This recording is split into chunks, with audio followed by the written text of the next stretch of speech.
Let me tell you something I hear almost every week in my clinic. A family brings in their 72-year-old father. He was perfectly fine at home, cracking jokes at dinner, watching his favorite football match. Then he had a minor surgery. And 2 days later, he doesn't recognize his own daughter. He's pulling out his IV line, shouting at the nurses, convinced that he's at the market in 1987. The family is devastated, and almost every single time they say the same thing to me. Say, doctor, did the surgery damage his brain? Is this Alzheimer's? Did something go wrong? And I have to sit them down and explain, no, what your father has is called delirium. And the fact that you don't know that name is exactly why we need to have this discussion today. Because delirium is one of the most common, most serious, and most misunderstood condition affecting elderly people worldwide. And today I'm going to break it down for you simply and clearly, and in a way that could genuinely save someone you love. So what exactly is delirium? Think of your brain like a generator. When everything is running smoothly, good sleep, proper hydration, the right medications, that generation moves along quietly. But when your elderly parent or grandparent is suddenly hit with a serious illness or a hospital admission or even just severe dehydration, it's like overloading that generator with so much demand and not enough fuel. So it short circuits. And that short circuit is delirium. So medically speaking, delirium is a sudden change in mental function, affecting thinking, memory, and awareness and focus that develop over hours to days. And I want to stress the word sudden because that is the key difference between delirium and dementia. Dementia develops slowly over the years, while delirium hit fast, sometimes overnight. Now, here's where it gets really important. There are there are three types of delirium, and I need you to know all the three because one of them is dangerously easy to miss. The type 1 is the hyperactive delirium. This is the one that most family notices. The patient is restless, agitated, maybe even aggressive. They are pulling out tubes, shouting, seeing things that are not there. This is dramatic and alarming, and at least it gets our attention. Then the type 2 is the hypoactive delirium. This one is the silent danger. The patient is unusually quiet, is withdrawn and sleepy, and he's also slow to respond. Family often say, oh, he's just tired from the hospital. Staff sometimes miss it too. But research tells us that hypoactive delirium is actually the more common type, and because it's so easily overlooked, it often goes untreated the longest, and, and that delay can be fatal. Then the type 3 is the mixed delirium. The patient swing between both states, agitated 1 hour, completely withdrawn the next hour. This unpredictability makes it one of the hardest to manage. Now, let me answer the big question most family often ask me, but doctor, why did this happen? The real answer is it's really just one thing. Delirium in the elderly almost always has multiple triggers working together. Let me paint you a real world picture. Imagine an 80-year-old woman named Margaret. She already had a mild memory issues. She takes 7 different medications. She has a urinary tract infection that nobody noticed because she never complained of pain, which is common in the elderly, by the way. She gets admitted to the hospital. The ward is noisy. The lights are on all night. She can't find her glasses. She hasn't slept properly in 3 days. Each one of these factors alone might not cause delirium, but stack them all together. Margaret's brain has no reserve left. It buckles. The most common trigger I see in clinical practice include infections, especially urinary tract infections and pneumonia, which are notorious delirium triggers in adults. Then there is dehydration. There is polypharmacy. That means too many medications, particularly anticholinergic drugs, which directly interfere with the brain chemistry, surgery, pain, and even just the disorientation of being in an unfamiliar hospital environment without familiar faces, natural lights, or a sense of time. There is also an important neurochemical explanation here.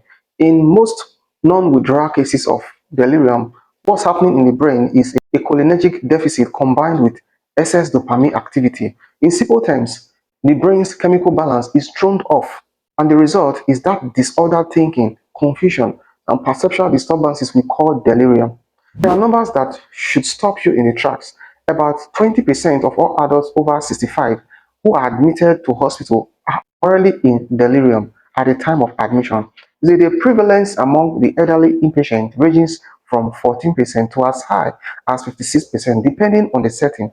In nursing home, it reaches 58%, and among cancer patients approaching end of life, up to 90% experience delirium in their final days.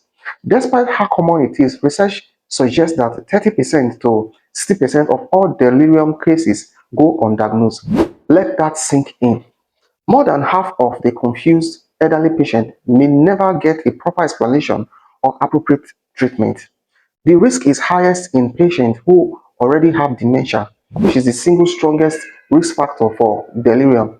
But it also affects people with heart and lung diseases, previous delirium, poor vision or hearing, even malnutrition, and those taking multiple medications. And before I continue, if you are finding this helpful and you want more straightforward medical education delivered exactly like this, no jargons, no confusion, just real clinical knowledge, you can please subscribe to this channel and hit the notification bell, because this is exactly the kind of content I put out every week. Your health education is too important to leave to chance. Now, as a physician, how do I actually diagnose delirium?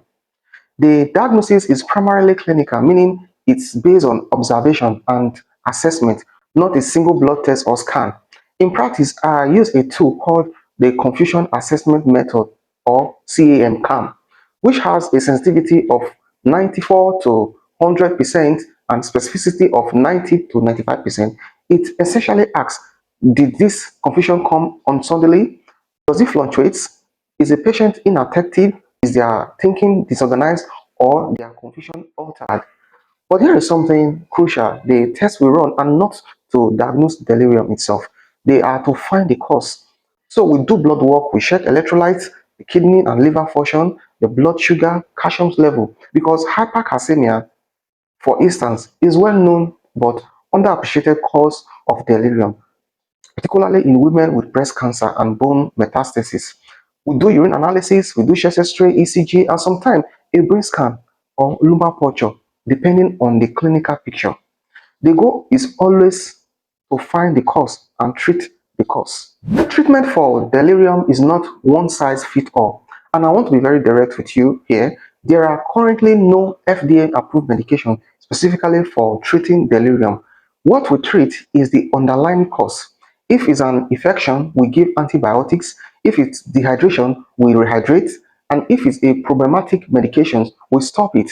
If a patient is in severe agitation and at risk of harming others or themselves, we may consciously use antipsychotic to manage the symptoms, but only where necessary and always monitored closely.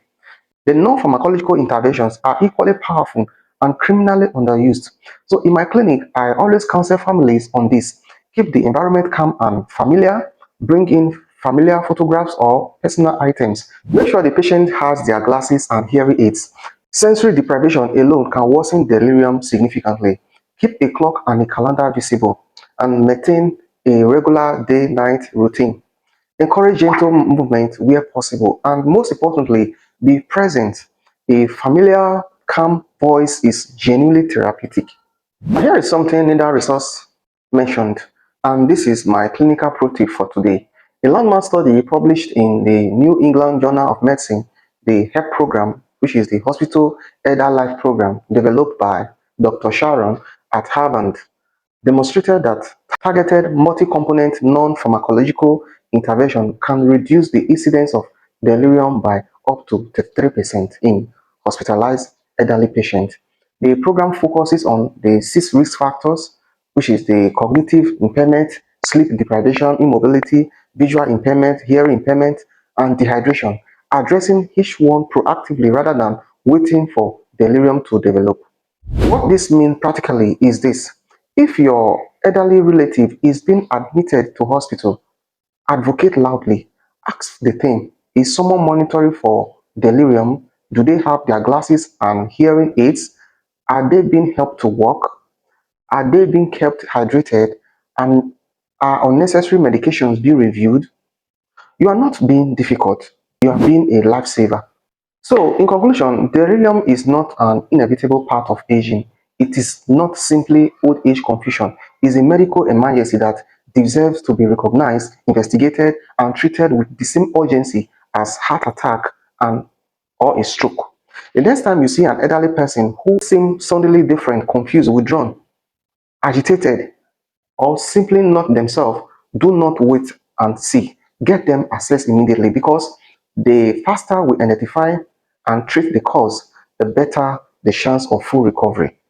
And to the family watching this, you are not helpless. Knowing the signs and asking the right questions and pushing for proper care, that's everything. I'm Dr. Emmanuel Ballet. Stay informed, stay proactive, and I will see you in the next one.